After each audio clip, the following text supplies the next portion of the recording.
What's up everybody, welcome back to my channel. I'm your host Siren Frost, and in today's video, this week we're going to be doing 2 deck profiles of the dark decks. In this video we're going to be doing Stoicheia first, which is the Zork build, or Zorga build. I almost said Zork for some reason, I don't know why that name came up. Anyways, I will honestly be honest with you guys, I really did not want to do this deck profile just because I didn't like the main character that uses him, which is Masanori, or Masanori, I think. Yeah, he's the monk. At first, you would probably think that he's a funny guy who just likes comedy and enjoys the arts, but in the next few episodes, we see him in a whole different lighting. Like, he has a rivalry with Zaxa, who plays Orphist, and you know, you would think that he was just doing okay. He's a friend of Toya's, or a partner, and it's not like he really admires Toya a lot. And I don't know if it's some kind of perverted old man kind of thing, but a monk is a monk, I guess. Then in season 10 we see a whole darker side of him, that he managed to defeat Zaxa and burned another team's banner. And in episode 11, we see him burning literally Team Blackout's banner. And that was like, I would say the most cringiest episode and the most hurt, because I just think that Masanori was just going to be just that funny comedy guy who's a crazy luxurious monk, but I guess not. I guess looks can be quite deceiving in people's eyes. And that's why his deck is considered a dark deck, because it's the opposite of Megumi's deck, which is, they both use Stoicheias, but they have their own different agendas. So this is kind of like the Grand Blue version of Stoicheia, kind of. So, with that being said in mind, let's just dive right into this deck profile. Let me hurry so I can get some more light into this. Hopefully. Let me see. I know there's a way you can adjust this thing here. Guess it's gonna have to do. Alright. So, let's start for the right deck. We're playing Dream Nibbling as our grade 1 starter. Next we got Rancor Chain for grade 1. His skill is an active skill when he's on Vanguard, which is very helpful. You Soul Blast 1 card, you draw 2 cards, and you discard 1 card from your hand. If you haven't discarded a card yet, you discard 2 cards instead of just 1. So I recommend just dropping 1 random card. You know, just get that extra draw power. Also, if you play an order card this turn, he gets additional 2,000 power. So basically, this deck revolves around a lot of under the power of Alchemagic. And basically, the number of order cards you play count as Alchemagic. So, next for grade 2, we're playing Black Tears Husk Dragon. So this guy right here. I'm thinking about hauling these guys out pretty soon. But when he plays on Vanguard, choose one of your normal orders in your drop zone and add it back to your hand. If you played an order this turn, you get additional 5,000 power. And then finally, we're playing Mysterious Rain Spiritualist Zorga, which looks more humanoid than a dead zombie, but he's a ghost. What do you expect? So, when you would play a normal order, you can bind a normal order with a different card name from your drop zone and Alchemagic. And active skill, you Counter Blast 1, choose a card from your drop zone and call to rear guard. So technically it does contain a lot of Grand Blue's powers, but since Grand Blue moved to Stoicheia's regent, it's no longer part of that Bermuda Triangle trap.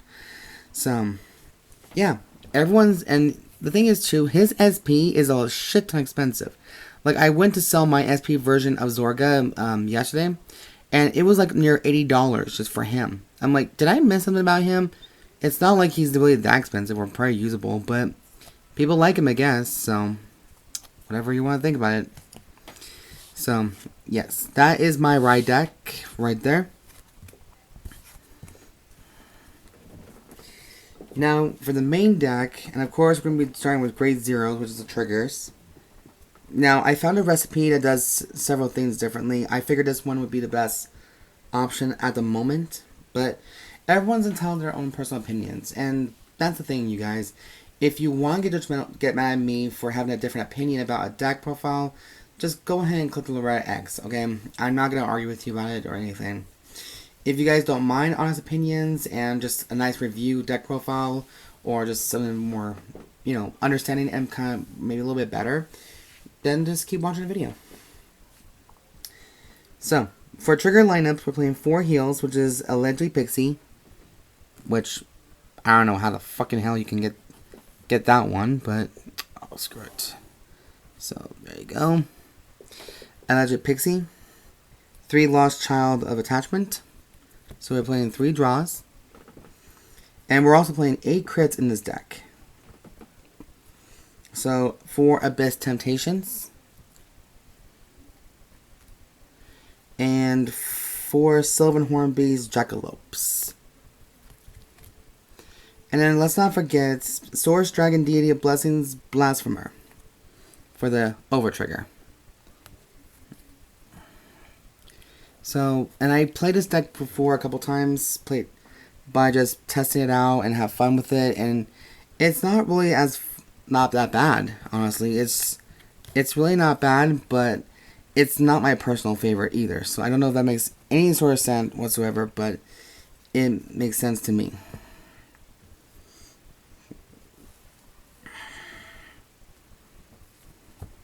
Okay. So that is 16 gray, 16 triggers, I believe. Yes, 17. Okay. Never mind. Let's see what else. Okay, never mind.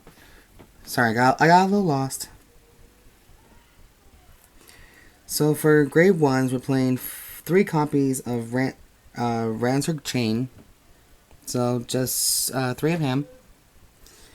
4 of the Conspiring Mutant Admantis, which everyone thinks is the best unit as well. When this unit is placed on rearguard, you choose one of your other rearguards and it gets placed 5k power. Okay, that's just a little extra booster power on top of the 8k that it gets. And next we're playing 4 Planar Prevent Dragons, complete guards. And then for the order cards for grade 1s, we have Spiritual Body Condensation. Now, what Condensation does is you can pay with a Soul Blast. Choose a card with the same or with a grade equal or less than your Vanguard from your drop zone. Call to rearguard, and it gets plus 5k power at the end of the turn. So it just helps you resurrect a unit from the grave. So, technically, if you have Zorga on the field, you can resurrect a grade 2, 1, and 0. And so on, so on, so on. So, standardized. Let me just get this all here. I'm trying to be a little more delicate because my camera's going to fall off on my stand. Just because I haven't really quite gotten the stuff. And I do want to say sorry if I don't sound like I'm very enthusiastic when it comes to playing this deck. Honestly, I kind of am debating on it, just because it's not part of my style or my choice of deck at all. But I guess it is what it is past that point.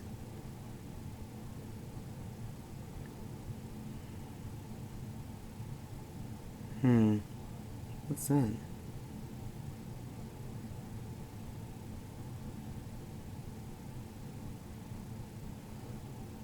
Okay.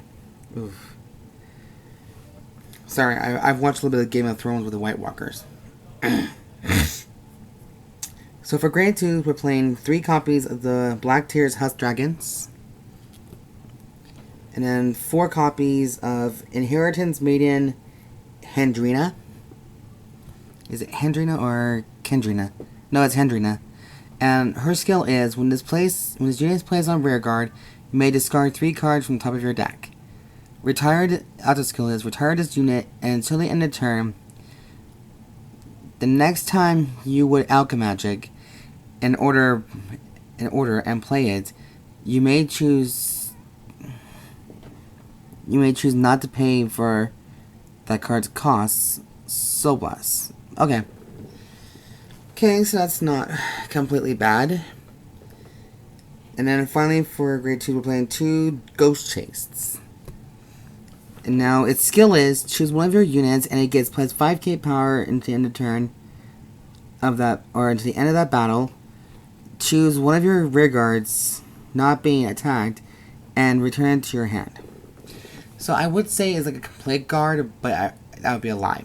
It's just a spell that lets you return one of your units back to your hand so you can protect it and use its effects next time.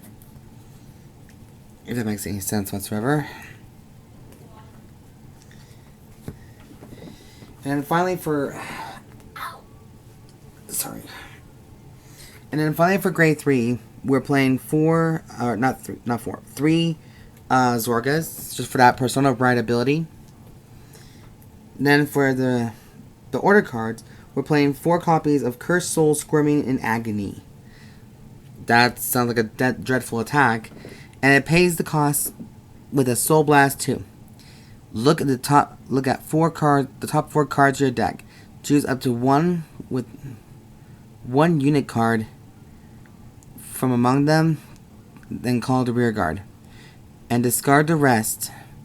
If during Alchemagic, call up to 2 cards instead of 1 to rear guard, and all the other orders called units get plus 5k power to the end of the turn. Okay, that is quite interesting, to say the least.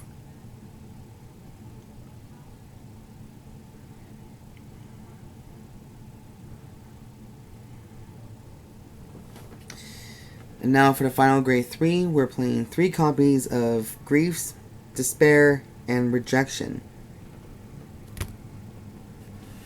And this card can be paid with a counterblast 1. If your Vanguard is Zorga, choose 3 of your units and they get plus 10,000 power into the end of the turn. So it's a big giant boost compared to what we usually get. So, with that being said, Zorga is definitely a very essential monster. It also makes kind of sense to why Masanori likes him so much. So normally I would play a deck that may consist of my favorites first, my least favorites, but I figured why not Stoicheia and Zorga and just see what happens. So, yes. Well guys, that is conclusion deck profile of my Zorga build. As always, there will be a full list in the description box down below. I hope you guys did enjoy this video. If you guys liked the video and the content that I create recently, please subscribe to my channel and ring the bell for more notifications. You know, all that good jazz. And also, if you guys are a fan of my work, leave a comment down below. Let me know what you guys think. And rate, thumbs up for this video and all that good stuff. And I'll see you guys in the next video. Bye guys.